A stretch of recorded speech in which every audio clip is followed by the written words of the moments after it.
Urusi pamoja na China ni kama vile wameikamia vita ambayo Marekani inataka kuianzisha nchini Iran.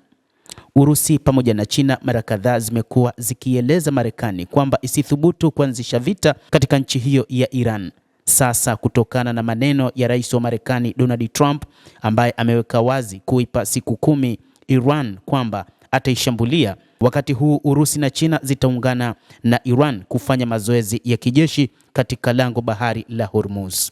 Moscow imetangaza kuwa mazoezi ya pamoja ya majini kati ya majeshi ya Iran, Russia na China yatafanyika katika mlango bahari wa Hormuz. Nikolai Patrushev, msaidizi wa rais wa Russia na mkuu wa kikosi cha wanamaji cha nchi hiyo, ametangaza mnamo mwezi huu Februari kwamba Iran, Russia na China zitafanya mazoezi ya kijeshi katika mlango bahari wa Hormuz. Patrushev amesema kuwa China na Iran zimetuma meli kushiriki kwenye maneva hayo katika lango bahari la Hormuz, na ameyataja mazoezi hayo ya ukanda wa usalama wa bahari ya mwaka 2026 kati ya Russia, China na Iran katika mlango bahari wa Hormuz kuwa tukio muhimu na la wakati unaofaa. Hata hivyo, maneva ya bahari yaliyopewa jina la ukanda wa usalama wa bahari wa mwaka 2026 yamekuwa yakifanyika tangu mwaka 2019 kwa ubunifu wa vikosi vya wanamaji vya Iran. Lengo la mazoezi hayo ya kijeshi limetangazwa kuwa ni kuimarisha usalama wa kibiashara katika eneo la bahari pamoja na dunia na kuboresha hatua za pamoja za kukabiliana na uharamia, ugaidi wa baharini na kufanya shughuli za uokoaji.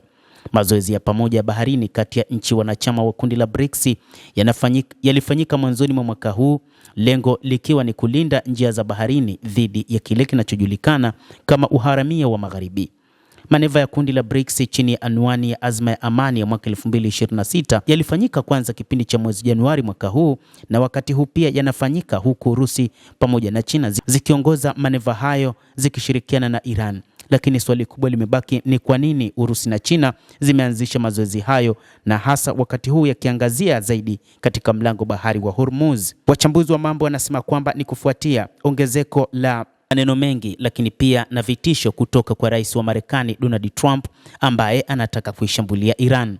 Hata hivyo, mpango wa Urusi na China ni kupunguza mvutano uliopo kati ya Marekani na Iran, lakini pia kumfanya rais wa Marekani apate hofu kwamba pengine Urusi na China zitaingia vitani kuisaidia Iran katika mapambano endapo rais huyo wa Marekani ataamua kuingia vitani dhidi ya Jamhuri hiyo ya Kiislamu ya Iran.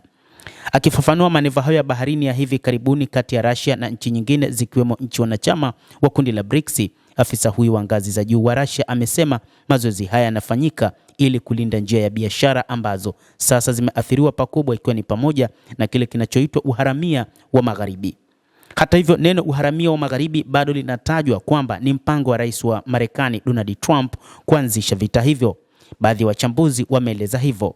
Kufanyika kwa mazoezi hayo katika eneo la mlango bahari wa Hormuz kati ya Iran, Russia na China mwezi huu wa Februari kuna umuhimu mkubwa wa kimkakati zaidi ya mazoezi hayo ya kawaida ya kijeshi. Katika upande wa matukio ya haraka ya kikanda na kimataifa, tukio hili linatoa jumbe tofauti kwa wachezaji wa kimataifa. Kuna sababu kadhaa za udharura wa kuchunguzwa kwa mazoezi haya. Sababu ya kwanza ya umuhimu wa mazoezi haya ni katika kipindi hiki cha sasa ambapo kumekuwa na makabiliano ya maneno makali kutoka kwa Marekani, ambayo Urusi pamoja na China zimekuwa zikionya mara kwa mara kwamba isithubutu kuanzisha vita katika eneo hilo la Mashariki ya Kati, kwani kutakuwa na vita vikubwa zaidi katika eneo hilo la Asia Magharibi, lakini pia na hata maeneo mengine ya ulimwengu yatachafuka. Katika hali ambayo Marekani hivi karibuni imefanya operesheni kubwa ya kijeshi huko Caribbean na bahari ya Pacific na kuonyesha kuwa inatumia nguvu ili kudhamini maslahi yake, na wakati huo huo kutuma wanajeshi wake wa majini huko kaskazini mwa bahari ya Hindi na katika bahari ya Arabia. Kuwepo muungano wa kijeshi wa Tehran, Moscow na Beijing kunaleta mlingano wa nguvu katika uwanja huu. Mazoezi haya ya kijeshi yanaidhihirishia Washington kwamba hatua zake za kijeshi inazotaka kuchukua zitakabiliwa na majibu ya pamoja makali kaskazini mwa bahari ya Hindi na katika eneo la Ghuba ya Uajemi, na kwamba eneo la Asia Magharibi kamwe halitakuwa uwanja wa maamuzi ya kambi moja. Sababu ya pili ni kudhamini usalama wa njia za kiuchumi na nishati, ambapo mwaka huu 2026 umeshuhudiwa mabadiliko makubwa katika masoko ya kimataifa. Usalama wa lango bahari la Hormuz ni muhimu kwa China, ambayo ni mtumiaji mkubwa wa nishati kwa upande mmoja, na kwa upande wa pili kwa Russia, ambayo ni mhusika mkuu katika masoko ya nishati. Kufanyika mazoezi haya ya kijeshi ya pamoja sambamba na Marekani kufanya kila iwezalo kuibua ukosefu wa usalama na wasiwasi katika Ghuba ya Uajemi na katika bahari ya Oman, kunatuma ujumbe kwa wawekezaji na kwa nchi mbalimbali duniani kote kwamba usalama wa biashara ya kimataifa na usafirishaji wa nishati unadhaminiwa na nchi za kikanda na washirika wao, na hakuna haja ya kuwepo wanajeshi wa nchi katika eneo hilo. Sababu ya tatu ni kuimarisha ushirikiano kati ya nchi na kambi kadhaa duniani, ambapo kufanyika kwa maneva hayo katika mwezi huu wa Februari, wakati huu ambapo nchi za magharibi zinafanya kila liwezalo kuziwekea vikwazo na mashinikizo ya kiwango cha juu na kuzitisha kijeshi nchi huru, hususan Iran, kuna umuhimu maalum. Mtazamaji, kuna mambo mengi ambayo yapo wakati huu, na ni wakati ambapo Marekani imekuja na vitisho vikali, huku Iran ikijiaminisha kwamba hakuna ambalo Marekani itaweza kufanya na kisijibiwe ndani ya Jamhuri hiyo ya Kiislamu ya Iran. Basi endelea kutufuatilia na sisi tutakujuza ni nini ambacho kitajiri. Je, mazoezi haya ni ishara ya kujumuika kwa majeshi ya Urusi na China katika vita endapo rais wa Marekani Donald Trump ataamua kuishambulia Iran?